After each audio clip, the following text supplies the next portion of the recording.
The Asset Forfeiture Unit has been granted an order to freeze assets of an alleged ghost vending ring. This is allegedly one of the biggest criminal rings operating across the country. A former Eskom employee, Muteli Ben Teletsane, is believed to have stolen Eskom's master vending unit and illegally generated electricity vouchers. After Teletsane's death, the operation was taken over by his widow and sons. Crime expert and forensic investigator Calvin Rafadi speaks to us as we continue digging deeper into the story. Calvin, this really is something that was set up initially by somebody who worked at Eskom, was in a supervisory managerial position, therefore had access to all sorts of information, all sorts of data, as well as the know-how. Talk to us about the type of risks that this poses, especially when you get outcomes such as this.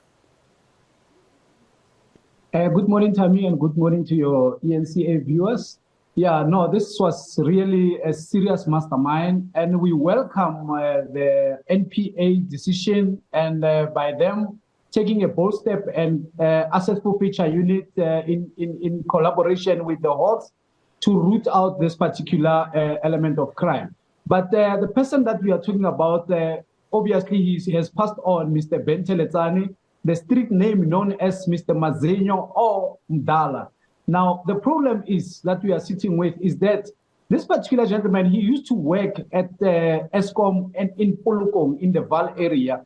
So during the time when this particular CDU, credit dispenser unit, were recalled, he managed to steal some of those machines, but not only one machine, but quite a number of those machines. And then he recruited some ex-cons or ex-convicts to work for him and even rob other machines in some of the neighboring shops. Now, this is the thing, that he transferred a lot of skill, and there's still a lot of machines which are out there in the street. And even during the time in Bloemfontein, in the Free State, when they raided his house, that has driven for NPA now to get this Asset Forfeiture Unit order, is because also they didn't find the machine, the set machine that they are talking about. So the machine is still operational out there in the street. And indeed, it is a big problem, and it's a big challenge for Eskom to even collect the revenue to date.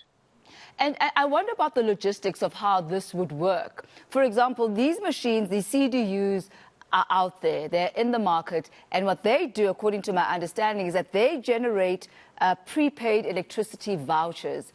Is there no way of being able to track where the vouchers come from, depending on the numbers that the voucher actually spits out? Yeah, look, we've been on operation from 2012 in the Hawks under the so-called Operation Flemix. And then I was contracted at Eskom, even though they're disputing the contract between 2015 and 17, whereby we will go on foot and trace these machines.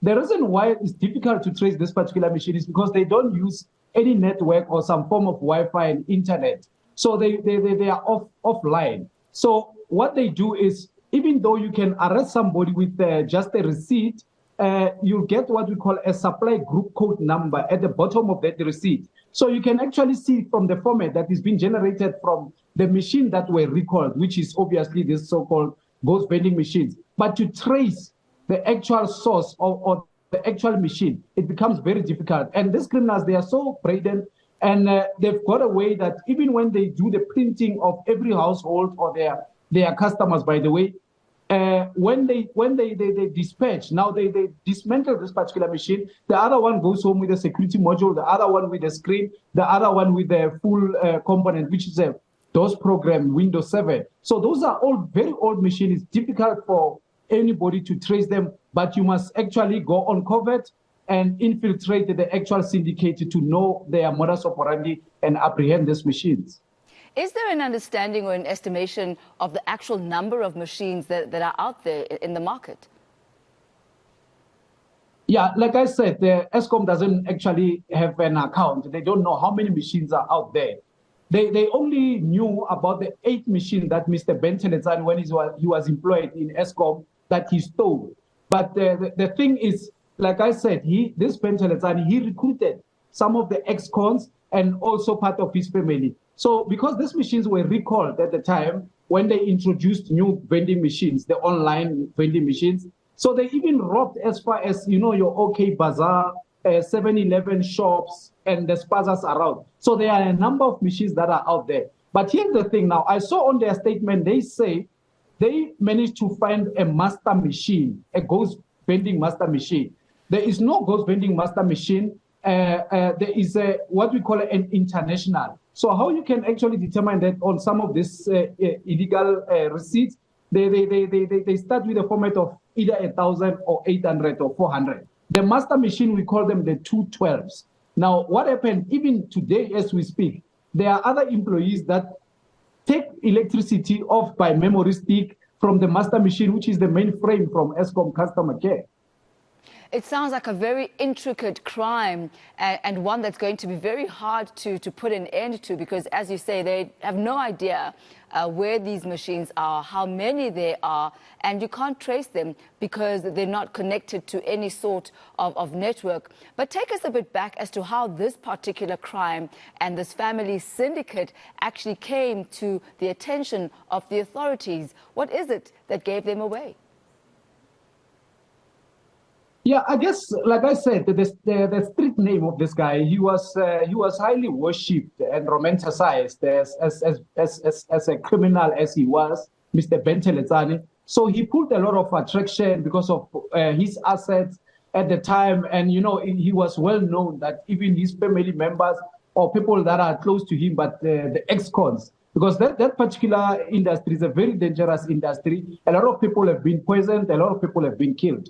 So also because of his network with some of the officials at Eskom IT, or let's say Eskom customer care, whereby because of these machines, every time NASA update the tariffs, they need a connection in within the managerial level to come with a so-called stiffy disk or those old stiffy or floppy disks to come and update the tariffs on these machines. So based on that, he was then zoomed. And he became popular as dealing with this particular selling of electricity that is an economical sabotage. And then he was zoomed in, and like I said, Hawks registered what we call Operation Flemix in Germiston, and everything was fed on that particular operation to a point that even after his death, the family continued to do the business, and then money was confiscated and some of the assets. So he died in the year 2017. When exactly did these investigations begin? Yeah, look, they began around, I would say, 2010. Like I said, these machines, they were recalled. But because there was a break-in in Polokong, in the old Eskom office, and then they had to follow up what happened, what really happened. But also at the same time, Eskom saw that it cannot collect revenue. So based on that, they only realized that there is a thing called CDU that are roaming around, and then they labeled it as ghost vending machines. They were normally, because they are not online, so they used to belong to Eskom, but then the whole syndicate had to be mapped up. And then there was another one who was arrested and sentenced in Limpopo, I think in 2010, if my memory serves me well, and he was sentenced, and they found him in possession of this particular machine. So he confessed, even other ringleaders, to that effect. So you mentioned a bit earlier on how one can actually be able to identify whether or not you have purchased your electricity from one of the illegal or discontinued CDUs. Can you just run that through once again? How do you know whether or not your electricity voucher is actually a legitimate one or not? In many ways, that can actually even help, get some traces on who is selling what and where. Yeah, look, Tammy, the time when we were contracted at Eskom to trace this particular machine, we were taught the format on how this dispenser unit, what type of a format of a receipt, it's got some bold in writing, and you can actually see the format that this is generated from the old machine. Mr. Rafadi, my sincere apologies. Unfortunately, I do need to end our conversation here. Time not on our side, but thank you so much for the great input that you have given to us. That's crime expert and forensic investigator Calvin Rafadi.